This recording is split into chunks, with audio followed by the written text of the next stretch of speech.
Hello everybody and welcome to another day in the life of an indie game developer. My name's Julian and this is my day in the life. So I'm Australian, I ate Vegemite on toast for breakfast and it's Easter, hence all the chocolate. So yeah, I just had a pretty chill morning. I just woke up, did a little bit of work, had my breakfast, and I thought why not show you all my setup. A lot of you have been asking what my setup is, what keyboard I have, what monitors I use and everything. So this is it. I use Logitech gaming mouse and keyboard. They're wireless, they have no latency whatsoever. They're absolutely fantastic. They look nice and sleek.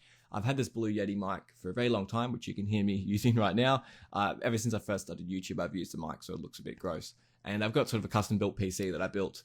I'll have all the specs for that as well. I can highly suggest monitor stands to actually keep your eye level straight so you don't get a sore neck, as well as an ergonomic chair. This chair cost a lot of money, but it was a good investment. It's a nice mesh one too, so you don't sweat. So that's basically my desk. It was a typical, or sort of typical work day, where just a lot of planning and things. So met my boss, Phil, who I work with, and we basically had a big sort of marketing plan this morning, and we just, yep, that's me, hello. And yeah, so we met for coffee, did a lot of planning, and just sort of it ended up taking a few hours of just sort of figuring out the next year or so of work for us.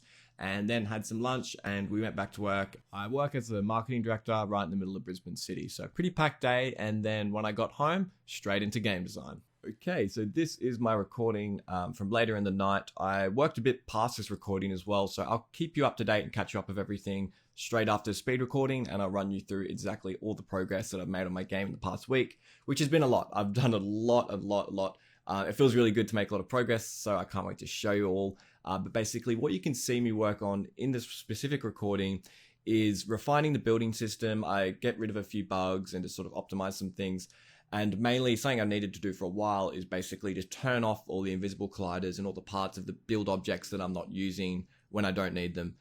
So essentially the way that the building works is I have a foundation and I have invisible colliders that are sort of trigger colliders. So for example, every foundation will have 4 invisible walls above it that all use physics layers for wall and tags for wall. And then when I basically click on the wall button for my building system, it turns off and ignores all the other layers and all the other colliders, and then it only sees the wall colliders.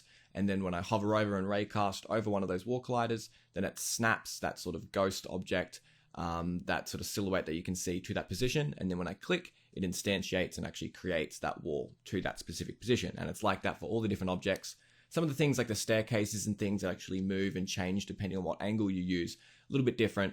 But essentially, I'm just sort of optimizing that system. But I'll go through everything now and show you exactly what I've done. I can't wait to show you all, so let's get straight into it. Starting with, I guess, the build system. So last time you saw the game, when I tried to build, it sort of bugged out and glitched a little bit, and it wasn't fully ready. So I'll show you how the build system works now. So for starters, my item hotbar in the top right corner here actually works properly, so I can hit 5 and then it goes to a build hammer. And then I can unequip it by hitting 1, going back to my original slot. So you can see that works. It equips a little hammer in my hand and it brings up some sort of build UI. So this will be the UI for building in the game. Everything's subject to change. By the way, I got a lot of comments in the last video saying, oh, you should make this look better, or the trees should look this way, or this should look this way. Every single thing that you see is completely subject to change, and it's all in the prototyping phase. So if you didn't know, these trees, I didn't make them. They're from an asset pack. A few things from around the place. This girl, this table, these weapons. Most of it's just from little asset packs. The guy character, I completely made him from scratch because I just wanted my character to look exactly the way I wanted from the get-go. So yeah, I've just used asset packs and things and then changed them and moved them about just to get the look and feel, just to sort of have placeholders. A lot of this stuff's all going to change. The trees will be different. So I bought the weapons pack because I really liked the weapons and I thought they suited the game really well. So a lot of them will probably stay the same, and then some I'll make custom ones. But yeah, I'm just an indie developer, so I can't make every single little table and chair and rock in the game. Some things I will just use asset packs for, like these plants. I think they look great. I'll probably just keep them, and then I'll add more and I'll change the textures and change the lighting and things. But yeah, it's saying that everything's subject to change. But getting back into it, we've got the build system. So these are the sort of the categories of building in the game. I'm not sure if I should bring up titles when I hover over them or not, or if the icons are sort of enough, but there's the base building. So you click that and they'll bring up the base building UI, which would be this big sort of scrolling list of all the base parts. Obviously, I've just got all the basic ones at the moment. Then there'll be the crafting UI. So this will be how to, like the UI, they'll bring up building furnaces and crafting tables and anything related to creating things or anything like that you put in your base or out in the world. Then we have the decor, which will be putting little pot plants down, wall hangings, a rug on the floor, all things to sort of decorate your base and decorate the environment around you.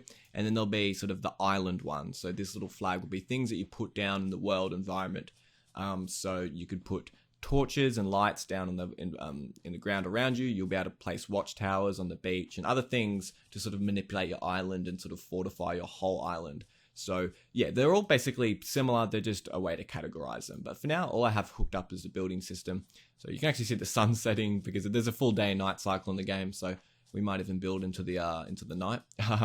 So yeah, so I'll start putting down some foundations. So you can see now I put down foundations. So the way it currently works with basically detecting with where I can place a foundation is there's this grid system where I think it's 3 units. Every 3 units, it snaps a foundation to that sort of X and Z position. And then for the Y, for the height, I basically just detects if my mouse is at sort of ground level. So there's a little hill here and you see I can't build. So that's the way I'm currently doing it. I think it works pretty well. There's some things where you can sort of build inside the mountain, which I don't really mind about that. I think it could sort of employ some creativity. But yeah, for now, it's just what I'm doing.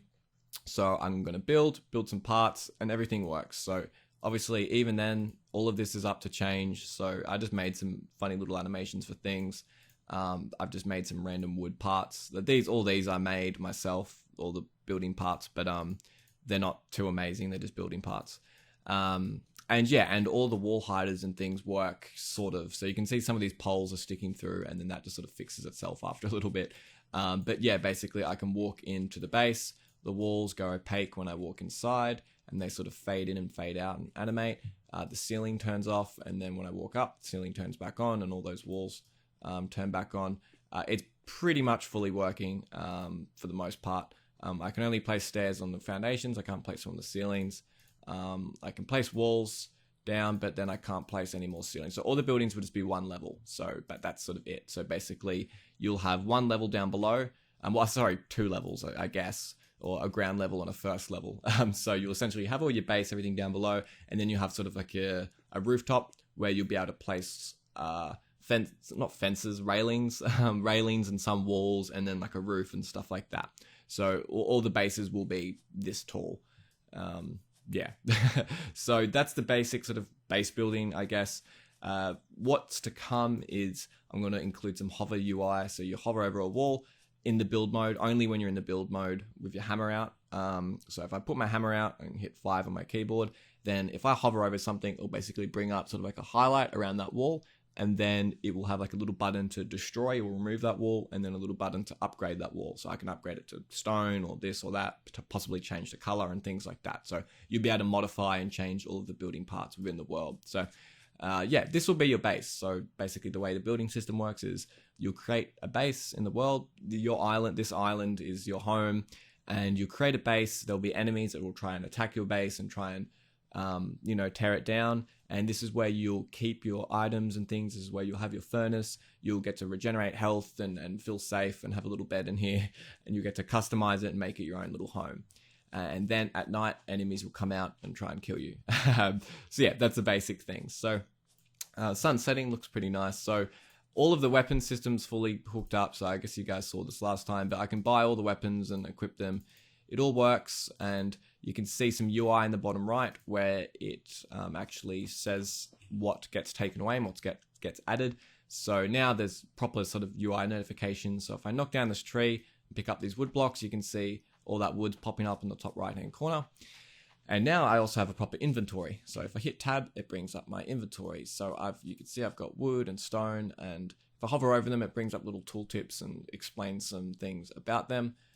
So all I have hooked up now is wood, stone, gold, and then I haven't done the tooltip for it, but it's crystal. So if I swap to my hammer and go up to this rock here, it has crystals in it. So I pick up stone and I pick up crystals. So the way the inventory works is you can actually see these bars sort of filling up behind the items as I gather.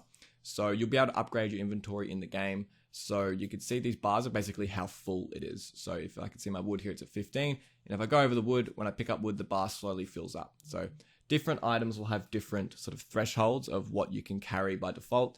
And then as you upgrade your backpack, you'll be able to carry more items. And yeah, and then once you're full on an item, then you won't be able to pick up anymore. So you can see my crystals are full. So if I run over this crystal here, it just says you can't fit any more crystal.